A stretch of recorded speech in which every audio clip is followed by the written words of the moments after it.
Gusto ko mag-enroll ng Asian ano. Ng Asian. Te, wag mo na kumara. Kasi ate, tuluyan na tayong tinabunan. Guys, kwento ko lang sa'yo. Ayan, gusto-gusto ko talaga guys matuto mag-Asian cooking. Yung mga culinary, guys, yun yung isa yung gusto ko pag-aralan. Actually, yun yung sinasabi ko habang tumabon si ate. Taiwadi, guys, yung kinainan ko ha. Taiwadi. Ito po yung kanilang mga menu na napakamura talaga, guys. Guys, yung dami ng pagkain nila, ganyan yung kadami po ng kain.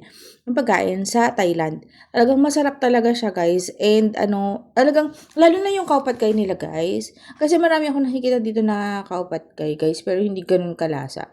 Eto guys, talagang lasang-lasa. At ito din po yung kanilang mga, pad thai, napakamura din nila guys. Ang dami ng serving. Pad siiw nakita ko doon sa katabi ko guys. Ang daming serving nung nung pad siiw niya guys. Talagang madami talaga sila. And napakamura lang po. Taiwadi, usually sa mga SM food court mo sila matatagpuan guys. Nasa food court sila guys.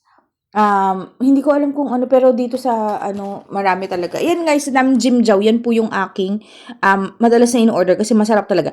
Medyo may ang siya guys, pero hindi ganun ka lala.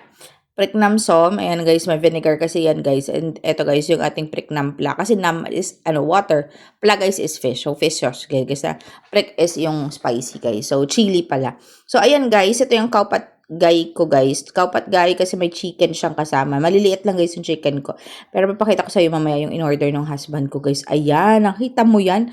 Ang laki guys. Tapos nakita mo yung rice, sobrang dami. Ang laki guys yung chicken ha. 168 lang yan. Tapos, yung extra rice na makikita mo mamaya, 45 pesos lang yan. Eto na yung extra rice, guys. Sobrang laki. 45 pesos lang siya. Ganyan, guys, kasi karami talaga yung serving sa Thailand. Kaya, yung Taiwadi, guys, talagang binigay nila yung tamang serving.